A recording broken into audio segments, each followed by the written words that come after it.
Goeiemôre, ek is Pastor Diekie Besuit. Dit is weer vir my lekker om saam met jou te wees vandag, om weer vir jou die geseënde woord van die Here te bring terwyl jy op jou pad is hemel toe. En ek wil vandag vir jou bemoedig oor iets baie belangrik in ons lewe, en dit is die geloofslewe van die bloedgewaste kind van God terwyl ons op ons pad is hemel toe. Ek lees hier in die woord van die Here in Hebreërs, die eerste hoofstuk, hierdie woorde, vers 1. Die geloof dan is 'n vaste vertroue op die dinge wat ons hoop. Dis 'n bewys van die dinge wat ons nie kan sien nie. Dis vers 1. Vers 6 sê, en sonder geloof is dit onmoontlik om God te behaag. Want hy wat tot God gaan, moet glo dat hy is en dat hy 'n beloner is van die wat hom soek. Baie belangrike woord wat ons hierso lees. Sonder geloof kan geen mens God behaag nie, sê die Bybel. As jy nie in God glo nie, kan jy hom nie behaag nie. Punt, that's the bottom line. Jy moet na God toe kom as jy by God wil aanvaar word as sy kind. As jy Jesus Christus wil glo en 'n ewige lewe te kan hê, moet jy glo in God en in Jesus en in die Heilige Gees en in die hemel. Jy moet God glo, met ander woorde.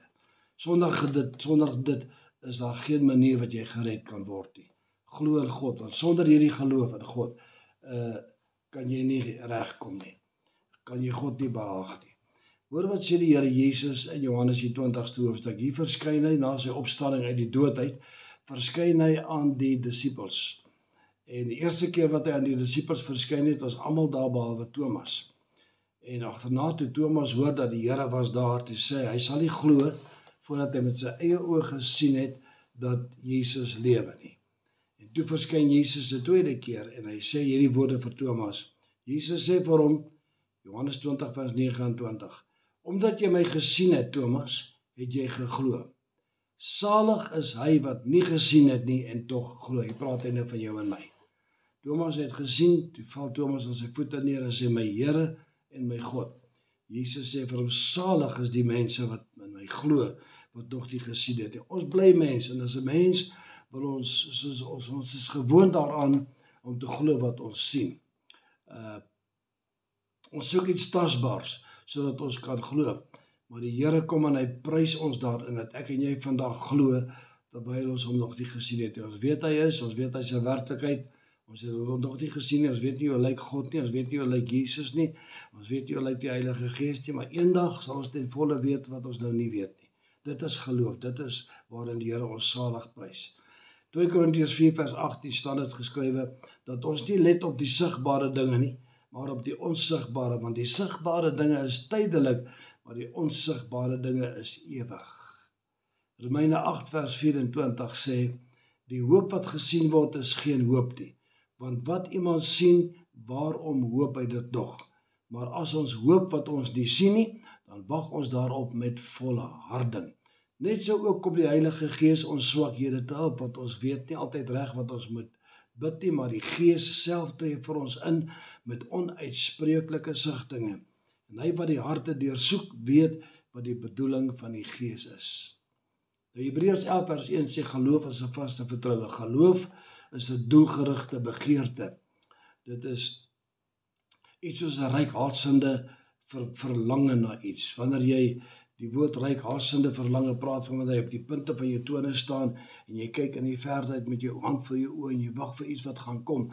En dit is soos wat jy uitkyk na die beloftes wat die Here vir jou gegee het. Dit is 'n aanhoudende vertroue wat ons aanhoudend laat uitkyk na dit wat ons nog nie kan sien nie, maar ons hoop dit gaan in die pad vorentoe gaan ons dit ervaar en ons gaan dit beleef. Nou is al baie oor geloof gepreek, jy het al seker ook baie preke oor geloof gehoor. En ek het al gehoor dat mense predikers preek oor hierdie onderwerp van geloof en hulle trek dit uitmekaar en segmenteer dit en bekyk dit van alle kante af en dan vorm hulle nader aan 'n hypergeloofsindroom wat ek dit noem. Eintlik 'n tipe van geloof wat bo mense vuur maak plek. Dis daai tipe van ding van name it and claim it. Ek noem nou 'n ding op die naam, as ek dit met my mond gesê het, gaan ek dit verkry. En dan gebeur dit nie. En dan raak mense mismoedig en hulle geloof krimp in mekaar en hulle dink dat hulle beteken niks. Sonder geloof kan ons God nie behaag nie. Nou, die gevaar ontstaan dat 'n mens hierdie baie belangrike hoofstuk van Hebreërs 11 alleen wil lees sonder Dit staan nie alleen, dit staan in sy geheel saam met die hele boek van Hebreërs, waar God vir ons baie kosbare inligting gee. Nou Hebreërs begin, hy sê in die Ou Testament, in die ou dae althans, sê God het hy gespreek deur sy seun, of althans het hy gespreek deur engele en deur die profete. Toe was daar nog nie 'n Bybel gewees nie. Dis hoekom engele uit die hemel deurgedaal het en aan Abraham en hulle verskyn het en een tot een met hulle gepraat het en dat in Abraham se tent gaan sit, dan het hulle vertel wat die Here wil hê hulle moet weet. En as hulle saam met Abraham iets geëet, koffietjie gedrink of wyntjie gedrink, dan die engele weer teruggevaar hemel toe, want daar was nog nie 'n Bybel nie. Toe het die Pentateeg, die eerste 5 boeke van die Nuwe Testament gekom, van die Ou Testament gekom, althans wat Moses geskryf het. En toe die openbaring van engele wat verskyn het baie minder begin word, wat toe staan nou al klaar 'n tipe van 'n Bybel by wyse van daai eerste 5 boeke. Genesis, Markus, Exodus, Levitikus, Numeri, Deuteronomium en so aan. Maar toe God deur die profete begin praat wat uit die Bybel uit van daai tyd bedien het. En so die tyd gegroei en toe kom Jesus Christus. En God sê, nou spreek hy in hierdie dae nie meer deur die engele en die profete, hy spreek deur sy seun Jesus Christus, ons in die Bybel vandag. En dis wat God wil hê, ons moet in hierdie Bybel van hom glo, ons moet in die woord glo. En in hierdie woord kom God, hy sê, vandag moet ons hoor wat die Bybel vir ons leer, aangaande Jezus Christus. Nou kom 'n volhardende begeerte in ons hart, om geloof in die regte perspektief te sien. Die geloofslewe, is 'n lewe van die gelowige mens, teenoor God, en as gevolg van God.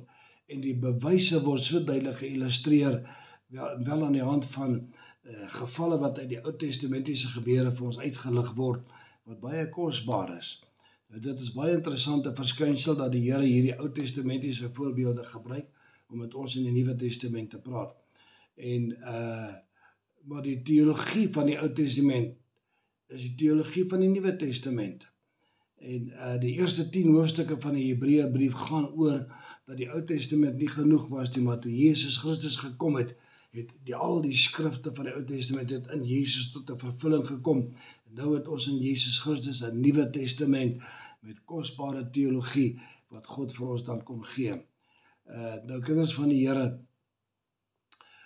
een van die hoofredes waarom die Here soveel voorbeeld uit die Ou Testament uithaal, is vir ons te wys hoe dat mense in die Ou Testament met soveel sukses die Here kon dien, terwyl hulle nog nie vir Jesus Christus gesien het nie. En as hulle in die Ou Testament, sonder Jesus Christus, God met soveel onderskeiding en sukses kon dien, dan behoort ek en jy vandag met groter sukses, met net soveel sukses of meer onderskeiding as dit, die Here te kan dien. En omdat ons vandag Jesus Christus in die volheid van die huisgeskiedenis deelagtig geword het, prys die Here. Wanneer ons praat van huisgeskiedenis, is dit verwys dit na die geskiedenis van God met die mens op hierdie aarde. Dat God het ons so lief gehad dat hy sy seun Jesus vir ons gegee het, en sodat elkeen wat in Jesus Christus glo, nie verlore sal gaan nie, maar die ewige lewe kan hê, maar jy moet glo.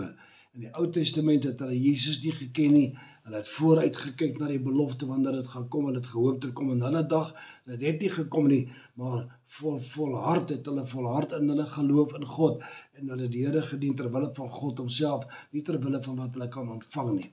En nou vandag kyk ons terug, Jesus Christus het gekom 2000 jaar terug, en nou kyk ons vandag terug, en ons het na die volheid van die Nuwe Testament, wat ons vandag beleef, en dit versterk ons. Nou word name genoem soos Abel, Henog, Abraham, Noag, Isak, Jakob, Moses. En dan sien ons hoe lyk mense wat die Here dien sonder om te sien. En dan word dit baie duidelik dat geloof aktief is terwille van God en nie terwille van 'n tasbare beloning nie, hoor. Die mens wat vandag die Here dien, moet die woord van die Here in jou hart bære, en dan gaan jy soveel krag en seën ontvang. Wat ons in die Bybel sien, is dat hierdie mense hou rustig aan om die Here te dien. Hulle hoop op die beloftes van God, maar hulle hou rustig aan om die Here te dien. En so ons sien hier geloofshelde wat rustig lewe om die Here te dien. Kinders van die Here, Moses word genoem. Hy vlug vir sy lewe en hy moet die skatte van Egipte vaarwel toeroep, maar rustig gaan hy aan om die Here te dien. Abraham moet wegtrek uit sy land, uit sy vader was 'n afgod, dink sy vader was 'n maangod aanbidder. En toe het Rabbi die land ingeneem en hy was 'n songod aanbidder, so iets. En dit is en God sê vir Abraham het geweet dis nie reg nie, daar moet 'n ware God iewers te wees. Ek weet nie hoe hy en God mekaar ontmoet nie. Hy het seker eendag net tot God geroep en gesê as daar 'n God is, kom praat met my. En toe het God homself aan Abraham geopenbaar. En God sê vir Abraham moet wegtrek. Abraham trek weg, nie terwyl hy van geld hy is 'n skatryk chic, maar hy trek weg omdat God vir hom gesê het kom uit. En so sê die Here in die Nuwe Testament ook vir ons, kom uit julle onbekeerde lewenstoestand uit en kom lewe vir die Here, lewe vir God.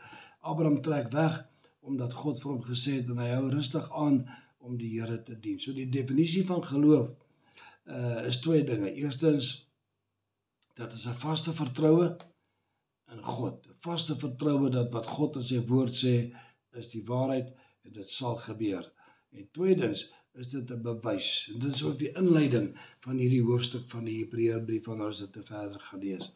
In die eerste 6 verse word ons aangespreek om te glo in God. En van die 7de vers af word die bewyse van die geloofslewe nou na vore gebring. Bewys op bewys wat vir ons daar gestel word.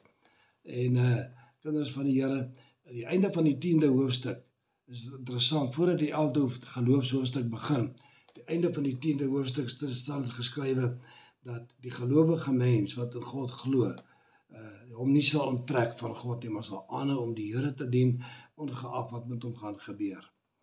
Nou, ons sien in die boodskap van die kruis, dat Jesus Christus het alles vir ons gedoen, vir ons die ewige lewe te kan gee. En, die mense van die ou tyd sê Hebreërbrief, hulle het getuienis ontvang, dat hulle in God, dat hulle God se kinders is. Omdat hulle glo, het hulle dit wat hulle glo uitgeleef. Hulle het volhard om te glo, ongeag wat met hulle gebeur het, hulle volhard aanhou om die Here te dien. En toe het God die getuienis van sy kant af in hulle hart ingedra, die blessing, die seëninge wat hy vir hulle gegee het, omdat hulle in hom geglo het. En kinders van God, ek en jy moet vandag volhard om die Here te dien. En dis wat die Here vir ons in sy woord wil gee. Bemoedig mekaar en staan vas in die geloofslewe. God is 'n beloner van die wat hom soek, sê Hebreërs. Wanneer jy na God toe gaan en jy sê vir hom, jy glo in hom, gaan die Here vir jou beloof en hy gaan vir jou beloof, hy gaan vir jou seën en hy gaan sy eie getuienis deur die Heilige Gees gaan hy in jou hart inbring. God bestaan en dit is 'n werklikheid. En omdat hy bestaan en ek in hom glo, sal hy na jou en na my toe uitreik, kinders van die Here. Ons lees hier nou in die Hebreërbrief dat Abel sterwe en in sy dood bewys hy wat God vir hom beteken. En die Bybel sê Henog sterwe nie, maar hy word opgeneem in die hemel omdat hy getuienis ontvang het dat hy God behaag. En daardeur bewys hy wat God in sy geloof in God vir hom beteken. En die apostel Paulus kom hy sê vir my is die lewe Christus en die sterwe wins. Met ander woorde, ek bly glo in lewe en in dood, in ongeluk en in geluk hou ek aan met glo, in voorspoed hou ek glo, in teëspoed hou ek aan om te glo. Jy bly glo in God teenoor die bewyse wat om jou staan. Jy kyk jou nie vas teen omstandighede wat om jou is nie. En want die bewyse dat jy glo, sal vanself in jou lewe na vore kom. Mens glo nie omdat jy sien nie, maar jy gaan sien die wat God vir jou doen, juis omdat jy glo. Ons lees hier van Noag. Hy staan as 'n Ou Testamentiese gelowige mens alleen in die hele wêreld wat teen hom staan. Hy staan net so.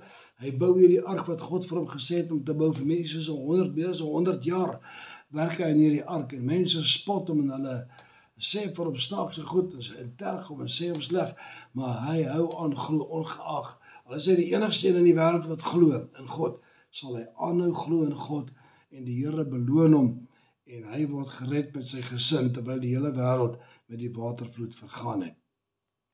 En dit is hoe ons die inspirasie in die woord van die Here vind. Hou jy aan om die Here te dien. Moenie winkel in jou geloofslewe nie. Byt jy vas en staan vas en dien jy die Here met jou hele hart.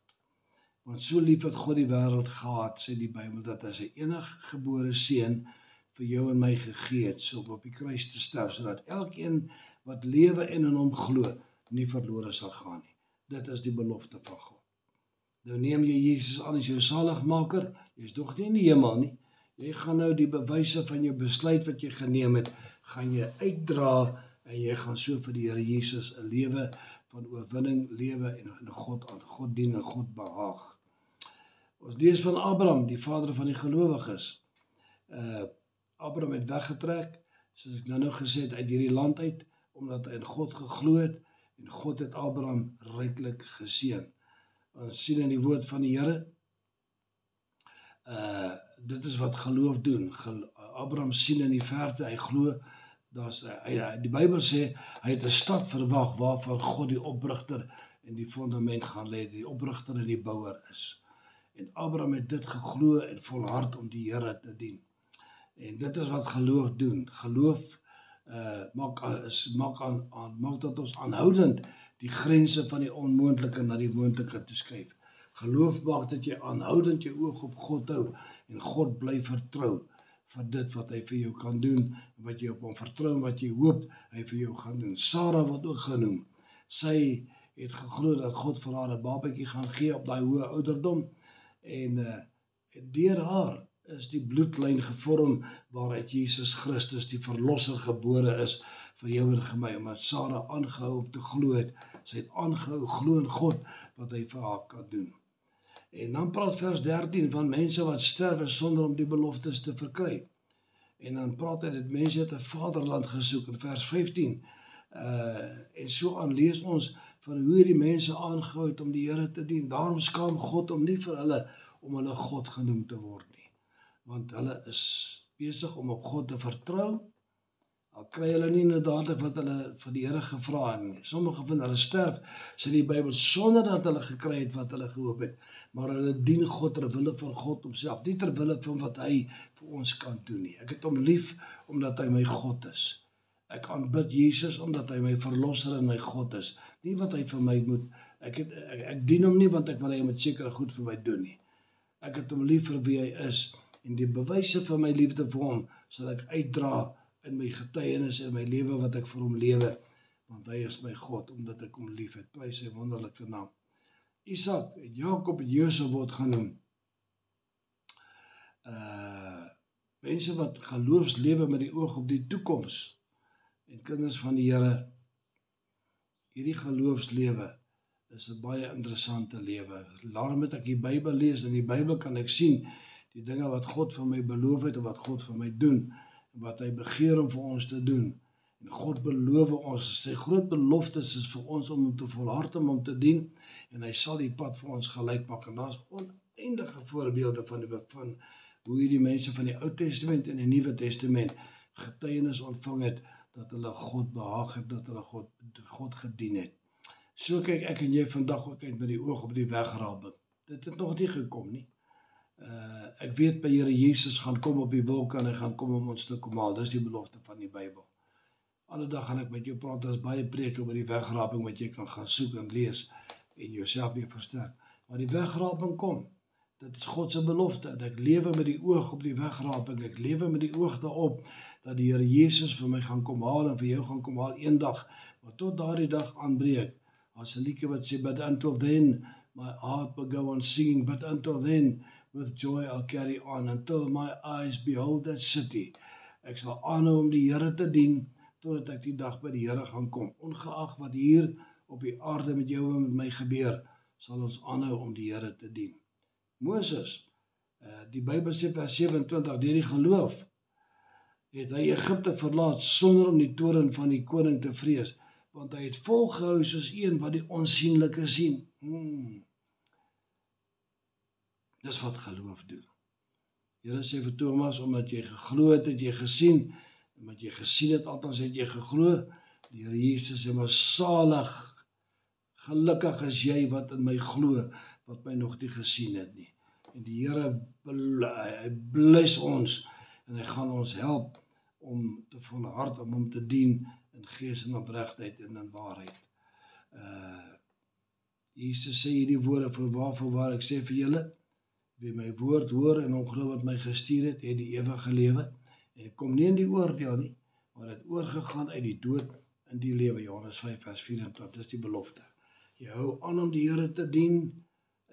Ek het nog nie hierdie goed gekry nie, maar eendag ek weet ek gaan hemel toe. Ek is op my pad hemel toe en eendag gaan ek hier uitwoon en by die Here inwoon. Tot dan hou ek en jy volhardend rustig aan om die Here te dien. Jesus sê vir Martha in Johannes 11, ek is die opstanding en die lewe. Wie in my glo, sal lewe al het hy ook gesterwe. En elkeen wat lewe en in my glo, sal nooit sterwe tot in ewigheid nie. Glo jy dit? Die ware geloof sal volhard. Met 'n besluste, oortuigende begeerte om te volhard om die Here te dien. Die kinders van God, die resultaat van geloof is dat God gaan vir jou getuienis gee. Jy bid nou oor 'n ding, baie keer dan sien jy die Here kom en hy antwoord nie altyd van jy dit wil hê nie, maar hy antwoord op 'n ander manier. Draai die getuienis in jou lewe in, dat hy is met jou, jy is nie alleen nie. En hy beloof, hy gaan jou nie alleen los nie. Hy is met jou en hy is saam met jou volhard deur die storms van hierdie lewe wat gaan kom. Die Bybel sê, as jy Hebreërs 11 gaan lees verder, gaan jy sien, daar's baie van hulle wat moeilike tye deurgegaan het, hulle het gesterwe sonder om die beloftes te verkry, maar dit het hulle nie afgesit nie. Want jy sien, op hierdie aarde is ek en jy deurreisigers. Ons is nie ons permanente woning is nie hier nie. Ons permanente woning is by ons God in die hemel, waar Jesus op die regterhand van die troon langs Vader God sit in die hemel, waar hy as hoë priester is, waar hy vir ons intree. Engele is daar, God se koninkryk is 'n onwankelbare ewige koninkryk. En wanneer ons hier uitwoon, woon ons by die Here in. En die geloof dan is 'n vaste vertroue dat God vir ons gaan help. Hy gaan ons nie alleen los nie. Ek het al soveel getuienis in my eie lewe van dinge wat ek oor gebid het. Dan kom die Here en dan antwoord hy op 'n wonderlike wyse wat hy vir my daar uitlei en hy voorsien vir my en hy dra vir my deur. En so is daar menigte van julle wat hierdie getuienis kan uitdra. Maar die groot saak is, moenie vaskyk teen sigbare dinge nie. Kyk op na die Here toe, want ons hulp kom van die Here af wat die hemel en die aarde gemaak het. Psalm 46 sê, God is vir ons 'n toevlug en 'n sterkte, en as hulp in benoudhede is hy in 'n hoë mate beproef. Daarom sal ons nie vrees nie, al wankel die aarde weg, in die hart van die seun, nogtans sal ons vertrou. Ek wil jou bemoedig vandag, volhard. Matteus 10 vers 22 sê, maar wie volhard tot die einde toe, hy sal gered word. Mag God jou seën in hierdie geloofslewe van jou. Hou vas, as jy jou geloof wil versterk, lees die woord. Lees die Bybel, glo die woord, bære die woord in jou hart. Johannes 16 sê die Here Jesus vir ons, hy sê tot hiertoe het julle die Vader niks in my naam gevra nie, maar bid en julle sal ontvang sodat julle blydskap volkome kan word. Bid in geloof. Bid en vra God om vir jou te help. Filippense 4 sê vir jou vers 13, laat julle begeertes en alles deur gebed met smeking en danksegging aan God bekend word, en die vrede van God wat alle verstand te bowe gaan, sal jou hart en jou sinne bewaar in Christus Jesus. Hou aan om te glo in God en bespreek jou sake met hom. Vra hom verleiding wat hy beloof vir jou. Spreuke 3 vers 5 en 6 sê, vertrou op die Here met jou hele hart. Steun nie op jou eie insig nie, maar ken hom in al jou weë en hy sal die pad vir jou gelyk maak. Dit is God se belofte vir jou en my. So hou vas in die belofte van die Here, gemeente, geagte verloste kind van die Here. En eendag, ek weet nie meer hoe baie lank nie, maar eendag gaan ons hier uitwoon en ons gaan net by die Here inwoon. Terwyl ons hier op die aarde is, vertrou ons op God. Die geloof dan is 'n vaste vertroue op die dinge wat ons hoop. 'n Bewys van die dinge wat ons nie kan sien nie. En sonder geloof kan ons God nie behaag nie. Kom na God toe met jou geloofslewe. Kom na hom toe. Sê, Here, my geloof is klein, maak nie saak nie. Bring jou klein geloof na die Here toe. Hy sê, as jy geloof het soos 'n mosterdsaad, sê jy vra vir hierdie berg soos hy hef jou op, bewerf jou en hy werp jou in die see. En hy praat van die bewys van geloof wat gaan gebeur in jou lewe. En volhard met jou hoop op die Here. God seën jou ryklik in die mooi naam van Jesus. Geniet jou geloofslewe.